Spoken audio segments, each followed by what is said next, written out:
Querido Jesus, lerei agora as páginas da tua vida, que elas me levem a te amar cada vez mais e que tuas palavras firam o meu coração e me levem a mudar de vida. O evangelho de hoje é o evangelho de São Mateus, capítulo 6, versículos 1 a 6, 16 a 18. Naquele tempo disse Jesus aos seus discípulos: Ficai atentos para não praticar a vossa justiça na frente dos homens, só para serdes vistos por eles. Caso contrário, não recebereis a recompensa do vosso Pai que está nos céus. Por isso, quando deres esmola, não toques a trombeta diante de ti, como fazem os hipócritas nas sinagogas e nas ruas, para serem elogiados pelos homens. Em verdade vos digo, eles já receberam a sua recompensa. Ao contrário, quando deres esmola, que a tua mão esquerda não saiba o que faz a tua mão direita, de modo que a tua esmola fique oculta. E o teu Pai, que vê o que está oculto, te dará recompensa. Quando orardes, não sejais como os hipócritas que gostam de rezar em pé, nas sinagogas e nas esquinas das praças, para serem vistos pelos homens. Em verdade vos digo, eles já receberam a sua recompensa. Ao contrário, quando tu orares, entra no teu quarto, fecha a porta e reza ao teu Pai que está oculto. E o teu Pai, que vê o que está escondido, te dará a recompensa. Quando jejuardes, não fiqueis com o rosto triste como os hipócritas. Eles desfiguram o rosto para que os homens vejam que estão jejuando. Em verdade vos digo, eles já receberam a sua recompensa. Tu, porém, quando jejuares, perfuma a cabeça e lava o rosto, para que os homens não vejam que tu estás jejuando, mas somente teu Pai que está oculto. E o teu Pai, que vê o que está escondido, te dará a recompensa. Palavra da salvação. Glória a vós, Senhor. Vamos olhar para Jesus. Jesus, no Evangelho de hoje, nos fala de um defeito que precisamos estar sempre atentos, que é a vaidade. Querer que olhem para nós, que nos elogiem, que nos aplaudam. O foco da nossa vida não deve ser nós, mas sim Deus e os outros. Vivemos para amar a Deus e amar o próximo. Temos que amar a nós mesmos, mas no seu devido lugar. Do contrário, nos tornamos pessoas autocentradas, egoístas. E a vaidade pode entrar em tudo, inclusive ao fazer boas ações como dar uma esmola. Podemos e devemos ajudar o próximo, mas não para a nossa própria glória. Tenho sabido colocar o foco em Deus e no próximo? Será que tenho deixado-me dominar pela vaidade? Saibamos retificar sempre a intenção para que ela não recaia sobre nós. Continuando a nossa série sobre São José Maria e a sua mensagem, gostaria de terminar esta série falando sobre um tema muito importante, ensinado pelo fundador do Opus Dei, uma vez que estamos inseridos nas realidades do mundo e estamos chamados a ser santos. É o tema da política e da liberdade.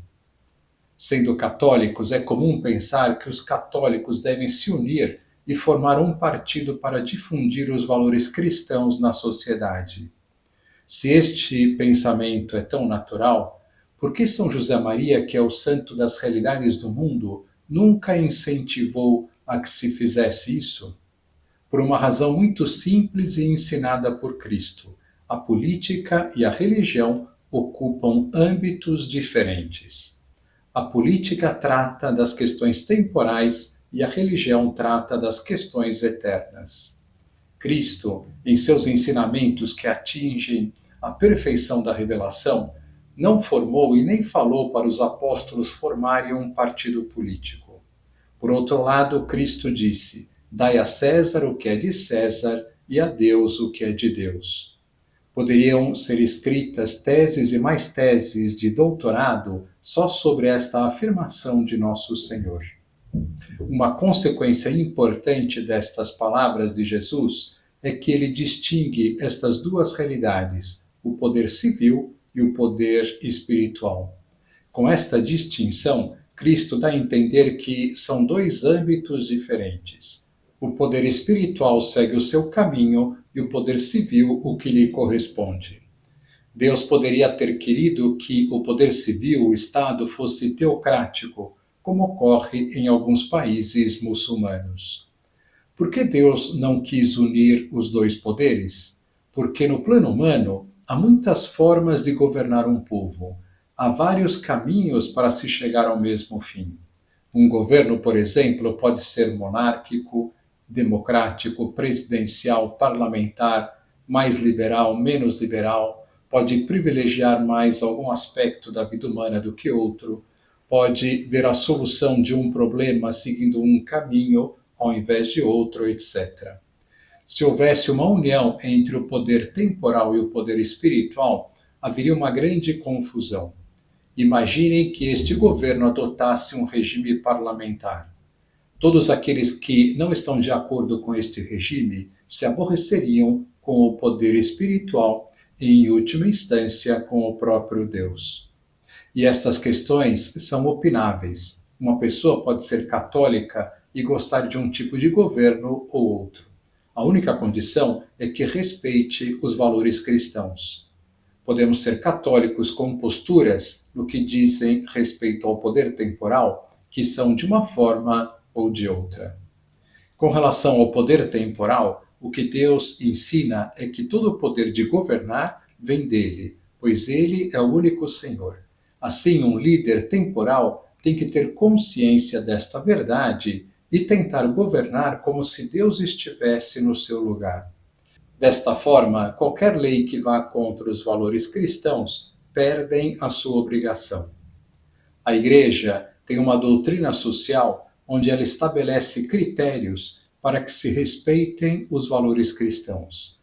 Ela fala do bem comum, do princípio de subsidiariedade, dos contratos justos, dos salários justos, etc.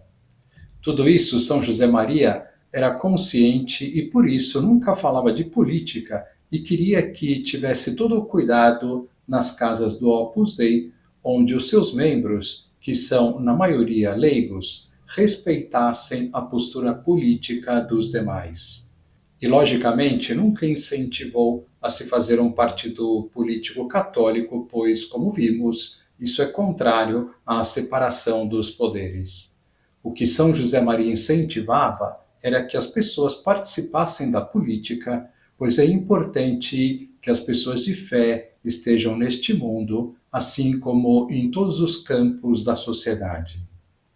Como foi importante este ensinamento de São José Maria respeitando a liberdade de cada um, principalmente no que diz respeito às questões temporais. No fundo, ensinou-nos a viver o que nos ensina a Igreja. E para um instrumento de Deus que nos lembrou que todos nós que estamos no mundo estamos chamados à santidade, foi fundamental deixar bem clara esta doutrina que diz respeito ao poder temporal e espiritual, à política e à liberdade. Que lição nós podemos tirar de hoje? Vejamos se estamos sabendo respeitar as opiniões das pessoas em questões temporais. Todos nós temos uma tendência a querer que as pessoas pensem como nós pensamos e nas questões temporais não há dogmas. Unicamente devem ser respeitados os valores cristãos. Agora vos dou a bênção para este dia. A bênção de Deus Todo-Poderoso, Pai, Filho e Espírito Santo, esteja sempre convosco e permaneça para sempre. Amém.